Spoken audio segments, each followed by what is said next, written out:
ሰላም የኦርቢት ሚዲያ ተከታታዮች፣ ዛሬ በሀገር ውስጥና በውጭ ዜና መጥተናል። ተከታተሉን። የሀገር ውስጥ ዜና። በትግራይ አዲስ ጊዜያዊ አስተዳደር ሊመሰረት ነው።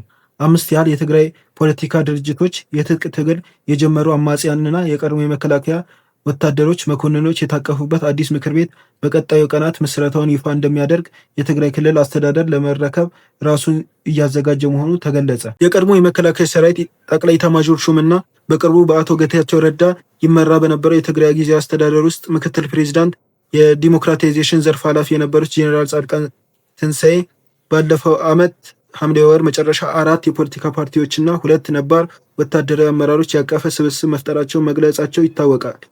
ጄኔራል የሚመሩት የለውጥ ፈላጊዎች እንቅስቃሴ የተሰኘው ስብስብ አረና ትግራይ፣ ባይቶና፣ ውናት እና ስምረት ፓርቲዎችን ያካተተ እንደሆነ በመጥቀስ ወታደራዊ አመራሮችም ራሳቸውን ጄኔራል ጻድቃን እና ጄኔራል ተክላይ አሸብር መሆናቸው በወቅቱ ተነግሯል። ይኸው ስብስብ በውስጡ የታቀፉት አባል ፓርቲዎች ላይ ለውጥ ያደረገ ሲሆን በአሁኑ ወቅት ስምረት፣ ባይቶና፣ አረና ትግራይ፣ ትንሳኤ ሰባ እንደርታ እና ቃንጪ ሀቃ የተባሉትን 5 የፖለቲካ ፓርቲዎች ያካተተ መሆኑ ተገልጿል። በተለይም የጊዜያዊ አስተዳደሩ ፕሬዚዳንት ሌተናል ጄኔራል ታደሰ ወረደ የስልጣን ጊዜ የ2 ሳምንት ዕድሜ የቀረው መሆኑን ተከትሎ ራሱም ከትግራይ ኃይሎች የነጠለውና በአፋር የሚንቀሳቀሰው የሐራ መሬት ወይም የትግራይ ሰላም ኃይል በመባል የሚጠራው ታጣቂ የስብስብ ወታደራዊ ክንፍ እንዲሆን በስምምነት መደረሱን ተዘግቧል። 5ቱ የፖለቲካ ፓርቲ ለየብቻቸው ሲንቀሳቀሱ መቆየታቸውን ገልጸው በክልሉ ውስጥ ያለውን ስርዓት ለማስወገድ ብቸኛው አማራጭ ተደራጅቶ መንቀሳቀስ እንደሆነ ነው ብለው እንደሚያምኑ ኃላፊዎቹ ተናግረዋል።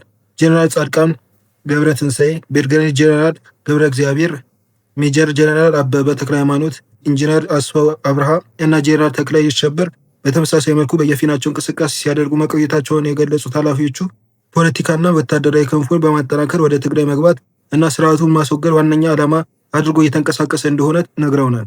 የህወሓት አመራሮች አስተዳደሩ ሙሉ ለሙሉ ለመቆጣጠር ጥረት እያደረጉ ነው ያሉ ሲሆን ይህ እንዲሆን አንፈቅድም ብለዋል። ቀጣዩን የጊዜያዊ አስተዳደርነት ቦታ በመቆናጠጥ ክልሉን የማስተዳደር ጥረት መጀመሩን፣ ይህንንም ለማሳካት መንግስታዊ ቅርጽ ያለው ምክር ቤት እንደሚቋቋም ተናግረዋል። የጊዜያዊ አስተዳደሩ ፕሬዚዳንት የስልጣን ጊዜ ከማብቃቱ በፊት በቅርቡ በአዲስ አበባ ይፋ እንደሚደረግና ለስራ ማስኬጃ እንዲሁም ለሰራዊት የሚሆን ገቢ የማሰባሰብ ስራዎች እንደሚጀመር እቅድ መኖሩን ተረድተናል። በሌላ ዜና አርቲስት ሰለሞን ቦጋለ በቁጥጥር ስር ውሏል።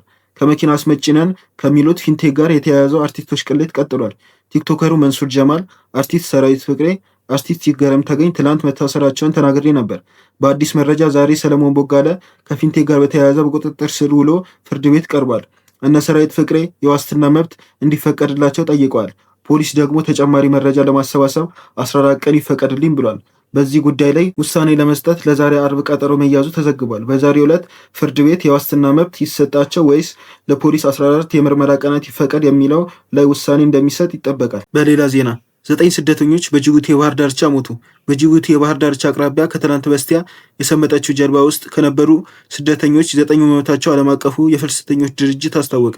ሌሎቹ 45 ስደተኞች ደግሞ በሕይወት ይኑሩ ይሞቱ እንደማይታወቅ ድርጅቱ ገልጿል። አደጋው የደረሰው ከትናንት በስቲያ መጋቢት 15 ቀን 2018 ዓ.ም ሌሊት ጅቡቲ ከሚገኘው ኦቦክ ከተባለችው ትንሽ ከተማ በስተሰሜን ባለ የባህር ዳርቻ መሆኑን መረጃዎች ያሳያሉ። ጀልባዋ 320 ሰዎችን አሳፍራ ነበር። በቲክቫ ዜና መሰረት የምስራቅ መስመር የሚገኘው በዚሁ የፍልሰት መንገድ ከሚሄዱት አብዛኞቹ ከኢትዮጵያ የሚመጡ ናቸው። በዚህ መስመር እንደ አውሮፓውያን አቆጣጠር 2024 922 ስደተኞች ህይወት አልፏል። ይህም እስከዛሬ ከተመዘገበው ሞት ከፍተኛ ነው ተብሏል። በሌላ ዜና የኢትዮጵያ ብሔራዊ ባንክ በኢንሹራንስ ኩባንያዎች ውስጥ ተጽዕኖ ያላቸው አመራሮችና ባለአክሲዮኖች የብቃት መመዘኛ የሚወስን አዲስ መመሪያ አውጥቷል። ብሔራዊ ባንክ ያወጣው አዲስ መመሪያ በኢንሹራንስ ዘርፉ ላይ ግልጸኝነት፣ ተጠያቂነትና የተጠናከረ የኮርፖሬሽን አስተዳደር ለማስፈን ያለመ ነው። ብሔራዊ ባንክ ባወጣው አዲስ መመሪያ መሰረት ማንኛውም የኢንሹራንስ ኩባንያ የቦርድ አባላት ስብጥር አንድ ጾታ ብቻ የያዘ መሆን የለበትም። እያንዳንዱ የኢንሹራንስ ኩባንያ ቢያንስ 2 የሴት የቦርድ አባላት ሊኖሩት እንደሚገባ መመሪያ የግዴታ መስፈርት አስቀምጧል። በተጨማሪም አንድ የቦርድ አባል ለመሆን ዝቅተኛ የዕድሜ ገደብ 30 ዓመት መሆን እንዳለበት ተደንግጓል። እያንዳንዱ የኢንሹራንስ ኩባንያ 3 ገለልተኛ የቦርድ አባላት ሊኖሩት ይገባል። እነዚህም ግለሰቦች የሁለተኛ ዲግሪ ያላቸውና የፋይናንስ ዘርፍም ወይም ተያያዥ መስኮች 10 ዓመት የስራ ልምድ ያላቸው መሆን ይኖርባቸዋል ተብሏል። እንደ መመሪያው ከሆነ ኢትዮጵያውያን ያልሆኑ የውጭ ሀገር ዜጎች በገለልተኛ የቦርድ አባልነት ሊመረጡ ይችላሉ። እንደ ግለሰብ የኢንሹራንስ ኩባንያ ዋና ስራ አስፈጻሚ ሆኖ ለመሾም በኢንሹራንስ ዘርፍ ቢያንስ 12 ዓመት የስራ ልምድ ሊኖረው ይገባል። በዚህም ውስጥ ቢያንስ 5 ዓመቱን በከፍተኛ የስራ መሪነት ደረጃ የሰራ መሆን ይኖርበታል። ትምህርትን በተመለከተ ዝቅተኛው መመዘኛ የመጀመሪያ ዲግሪ ወይም በኢንሹራንስ ሙያ ዓለም አቀፍ እውቅና ያለው ዲፕሎማ እንዲኖረው ይጠየቃል። የወንጀል ሪከርድ ያለባቸው በሙስና ወይም በማጭበርበር ድርጊት የተሰማሩ ግለሰቦች በዘርፉ አመራር መሆን አይችሉም። በፋይናንስ ረገድም ግለሰቡ ከከሰረ ወይም በባንክ ዕዳ ምክንያት ንብረቱ የተያዘበት መሆን የለበትም። ኩባንያዎች ስለ አመራሮቻቸው ብቃት ጥርጣሬ ሲኖራቸው ወዲያውኑ ለብሔራዊ ባንክ ማሳወቅ አለባቸው። እንዲሁም የጥቆማ ስርዓት መዘርጋት እንዳለባቸው መመሪያው ያዛል። የከፍተኛ ስራ አስፈጻሚዎችን ሹመት በተመለከተ መመሪያው የሚጠይቀው የጊዜ ገደብ ውስጥ ፈቃድ ያልጠየቁ ኩባንያዎች ለእያንዳንዱ የስራ መደብ የ10,000 ብር ቅጣት ይጠብቃቸዋል። የውጭ ዜና።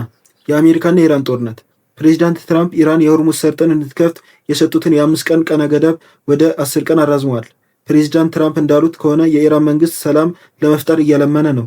ቀጥለው እንዳሉት ኢራን 10 መርከብ ሙሉ ነዳጅ ስጦታ ልከውልኛል፣ ይህም ወደ አሜሪካ እየመጣ እንደሆነ ሰምቻለሁ ብለዋል። ጦርነቱ ከተነሳ 27 ቀን በኋላ አሁንም ኢራን ለሚቃጣባት ድብደባ ምላሽ እየሰጠች ትገኛለች። ብዙ ባለስልጣናት ቢገደሉባትም አሁንም የመንግስታቸው አቋም ጥሩ እንደሆነ እየተነገረ ይገኛል። አሁንም ቢሆን ኢራን ትራምፕ የሰጣትን የ15 ነጥብ የሰላም ድርድር አቋም አልቀበልም ብላለች። አሜሪካ እየተደራደርኩ ነው ካለች በኋላ የነዳጅ ዋጋ በመጠኑም ቢሆን ቀንሷል። ነገር ግን በመካከለኛው ምስራቅ ያለው የነዳጅ ማጣሪያዎች 40 በመቶ ስለወደሙ የነዳጅ ዋጋ እንደ ቀድሞ ላይሆን እንደሚችል እየተነገረ ይገኛል። ጦርነቱ በመቀጠሉ የነዳጅ ማመላለሻ መስመሮች ከፍተኛ ስጋት ላይ እንደወደቁ ናቸው። ይህም ወደ እስያ የሚላከው የነዳጅ መጠን እንዲቀንስና ዋጋው እንዲንር አድርጓል። ፊሊፒንስ ከኤነርጂ ጋር በተያያዘ አስቸኳይ ጊዜ አዋጅ ያወጀች የመጀመሪያው ሀገር ሆናለች። ቀውሱ መላው እስያን ቀጠና እያናወጠ ነው። ሀገሪቱ ከሌሎች በበለጠ በመካከለኛው ምስራቅ ነዳጅ ላይ ጥገኛ በመሆኗ ጦርነቱ በኢኮኖሚ ቀውስ ሊያስከትል እንደሚችል ተሰግቷል። የነዳጅ ጭነት መርከቦች በጦርነቱ ቀጠና ውስጥ ለማለፍ በመቸገራቸው እና የኢንሹራንስ ዋጋም እጅግ በመጨመሩ መደበኛው የነዳጅ ስርጭት ተገድቷል። ፊሊፒንስ ያወጀችው አስቸኳይ ጊዜ አዋጅ የሀገሪቱ መንግስት የነዳጅ ፍጆታን ለመቀነስ፣ ዋጋን ለመቆጣጠር ያሉትን ተጠባባቂ ኃይል አማራጮች በአግባቡ ስራ ላይ ለማዋል ተጨማሪ ስልጣን ይሰጠዋል።